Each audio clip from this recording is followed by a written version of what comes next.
inspired to grow and succeed today, has spoken for 1,100 audiences around the world. She has best-selling books. She has coached 600 individual CEOs, celebrities, and sports stars to achieve great heights. Here to tell us how to do something brave every day. Her name alone says it, to the one and only Sarah Victory.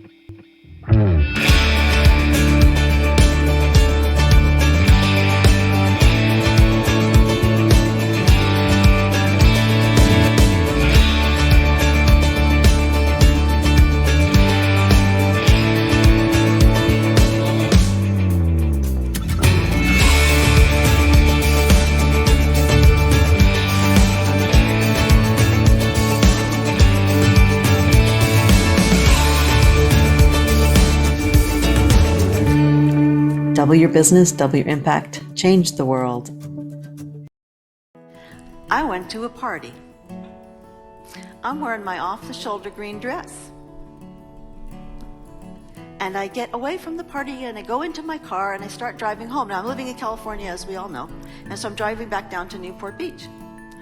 And I can smell the ocean and I could feel that mist and that salt. And I'm singing at the top of my lungs very badly.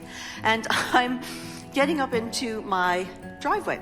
So I drive and I park, and it's 72 degrees and sunny even at 2 o'clock in the morning because it's Southern California. So I don't bother to go in the garage because one does not do that in Southern California.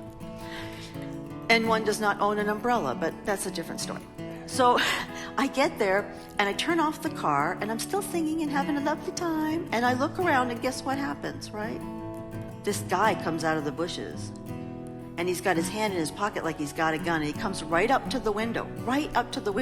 And he says, "Excuse me, ma'am, but I need you to take me to Anaheim."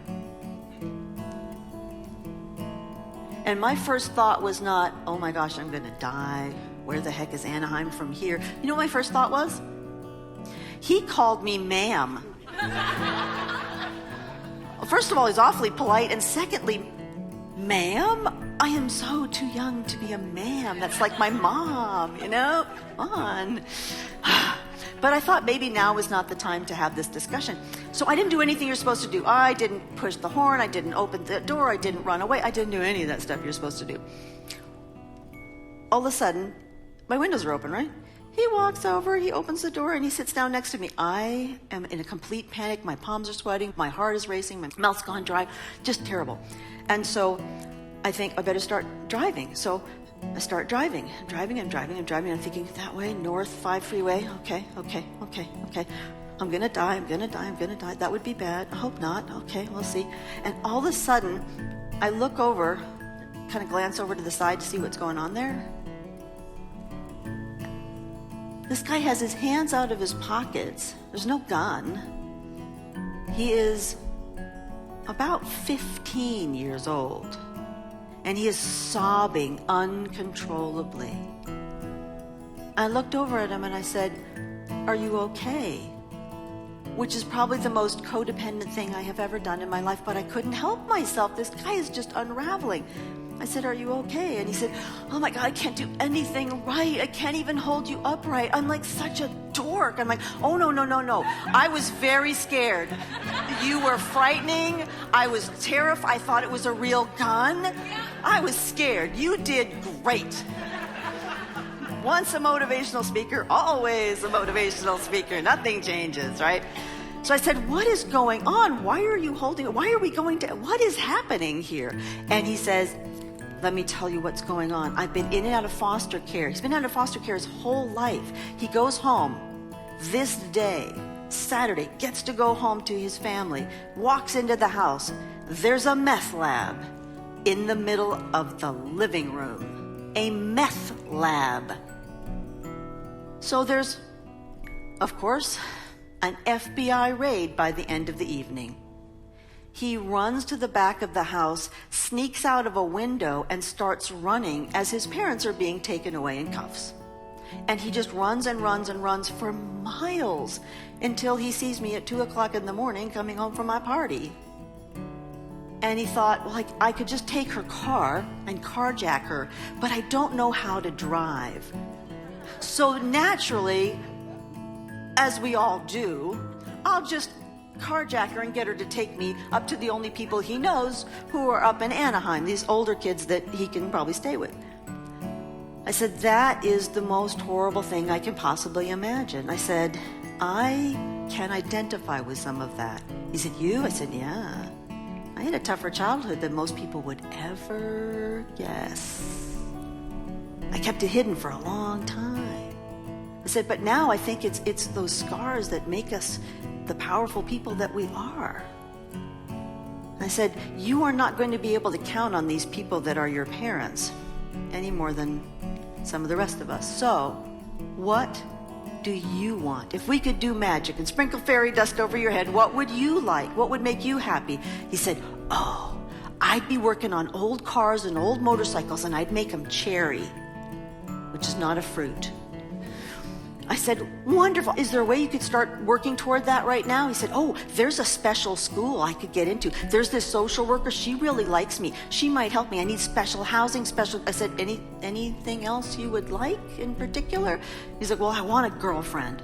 I went, okay, we'll work on that later. He's 15. So I said, okay, well, you deserve a good life. You deserve a better life than you have. So we get to Anaheim. This is the sketchy neighborhood of Anaheim, right? This is the sketchy neighborhood. So I pull up to this house, and he's sitting next to me, and I see him swipe my card off of the little console in between the two of us and stick it in his pocket. And he says, ma'am, I did not correct him. I said, yeah? I said, you can call me Sarah. It's okay. It's totally okay. And he said, you know, I'm 15 years old and you are the only person who's ever believed in me, and I tried to take your car. And I said, I do believe in you. I do. I said, you want to tell me your name? He said, Ricky. I said, okay, Ricky. I see big things for you. You're going to do great. So he gets out of the car and he walks up toward this house and he's like, I'm going to wait for you to drive away because this is a bad neighborhood. I said, don't worry. I'm going to wait for you to get into that house and get inside and wave at me because this is a bad neighborhood. Now we've bonded, we're friends. So I drive home and I think, this is my crazy life. I cannot believe that this has happened. It's just unbelievable. So I get home and about 3 weeks later, I'm in an airport because I lived most of the last 23 and a half years walking through airports. So I'm in an airport, got my headset, little things on. And my assistant, Pamela, wonderful, she says, we got a phone call. I said, okay. We got a phone call from this guy who sounds really young. I said, oh, okay.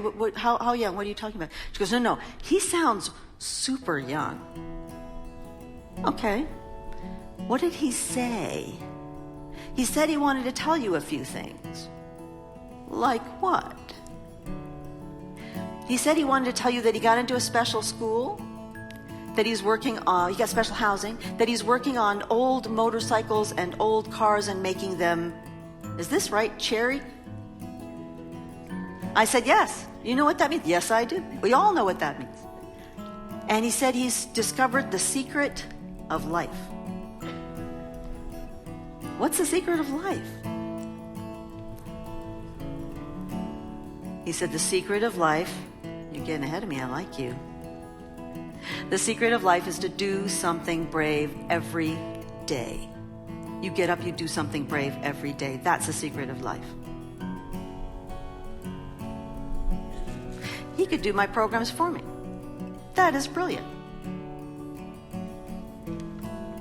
He didn't leave his phone number. I have this theory that if I tell this story enough times, someday one of you people will find Ricky for me. I'll be able to tell him the kind of impact he had on my life, not just the other way around.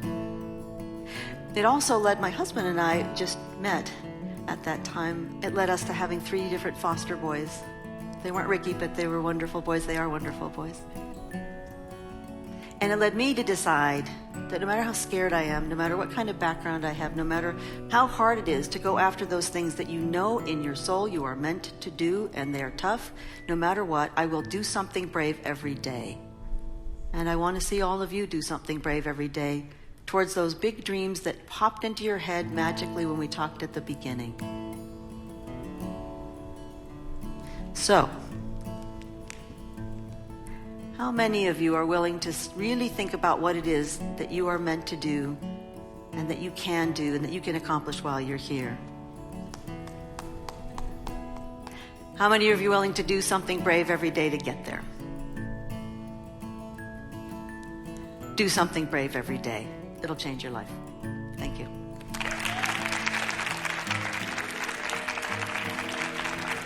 You all did great.